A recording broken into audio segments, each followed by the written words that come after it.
Depressed, frustrated, sad, confused. You want answer. Let's talk. Give me a message sa page ko sa Philippine Dating Coach and you can have one-on-one coaching with Coach Baze, your dating coach. Just please subscribe to my channel and hit the bell button. Uulitin ko ang isang bagay na to at sana maintindihan natin to sa lahat ng mga clients ko and sa lahat din ng mga nanonood syempre. Kung kayo, okay? Sana naiintindihan nyo yan. And kung hindi kayo, that's it. Eh di hindi kayo. At kung hindi kayo, ang pinakamagandang gawin, ayusin nyo yung buhay nyo, syempre. Now let us talk about the trigger.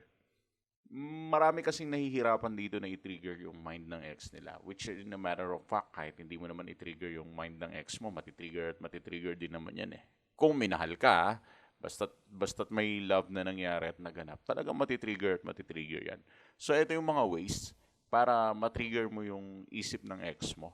And I'm going to give you some sort of tips and advice kung ano ang dapat mong gawin.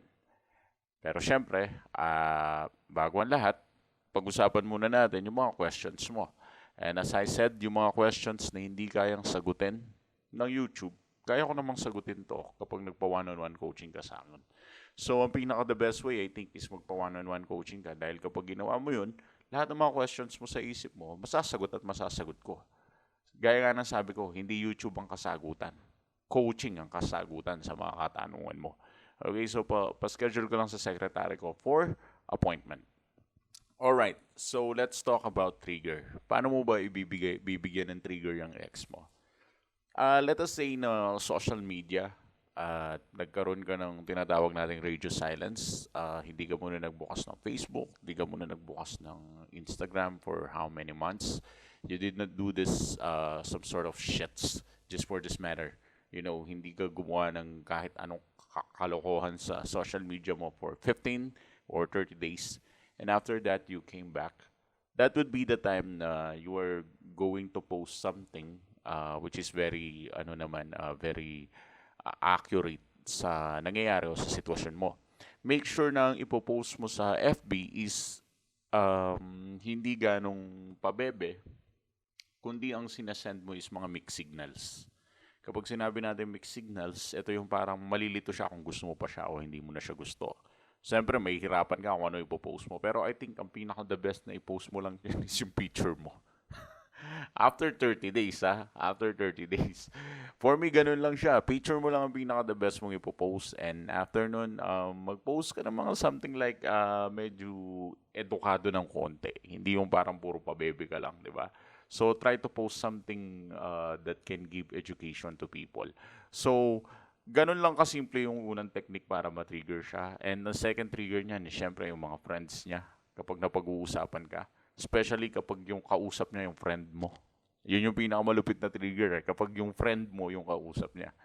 Every time na nakakausap niya yung kaibigan mo, tungkol sa'yo, tungkol sa'yo, na bibigyan siya ng space para ma-excite siya about you. Kasi napag-uusapan ka. Nagkakaroon ka ng topic. Ibig sabihin, high value ka kasi natatopic ka sa mga particular occasion, kagaya nun. Diba?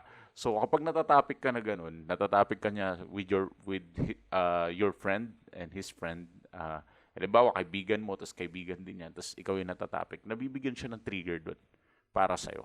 And another trigger dyan is yung mga bagay-bagay na nakapalibot sa kanya. Minsan, kahawig mo yung makakasalubong niya, matitrigger siya, maaalala ka niya. Minsan, may mga certain scenario na kapareho ng ginawa niyo dati, maaalala at maaalala ka niya. Yun yung mga trigger na nagbibigay sa kanya upang bisitahin mo siya sa isip niya. But the best thing to do is do not overthink this. Okay? This is a warning. Huwag mong ino-overthink tong trigger na to. What I want you to do is just to move on. Forget this shit. Okay? Forget this shit. You know, you don't need to dig deep sa mga ganitong bagay para maging palaisipan sila sa'yo. Pagbigyan mo ng panahon, pagbutungan mo ng oras at isipin mo ng isipin. This is bullshit, man. I mean, wag mo nang isipin kung ano yung magti-trigger sa kanya o hindi. Let us move on. Let us move forward. This is our life. Diba? Buhay natin to at may karapatan tayo sa buhay natin. Kawawa naman yung buhay natin kung uubusin natin sa kakaisip lang kung yung ex natin iniisip ba tayo. Di ba? Sayang yung oras kapag ganun. So, may trigger man o wala, matrigger mo man siya o hindi, huwag mo nang isipin yun. Hindi na yun mahalaga. Ang mahalaga ngayon, ikaw. Ikaw ang mahalaga ngayon. Kamusta na ba yung sweldo mo? Tumataas na ba? Kamusta na ba yung mga natututunan mo? Natututo ka ba? Kamusta na yung career mo? Nade-develop mo ba?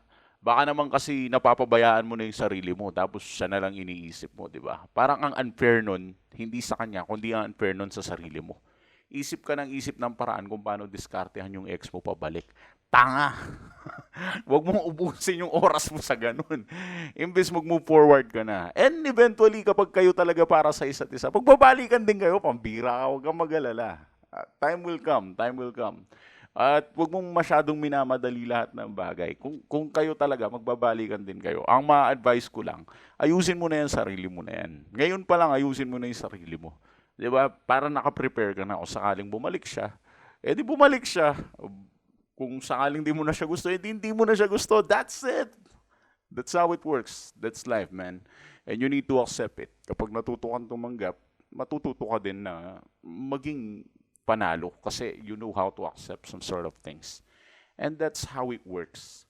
Kaya maraming salamat sa lahat ng taga-subaybay ko at for your support sa Philippine Dating Coach. You know, thanks for watching.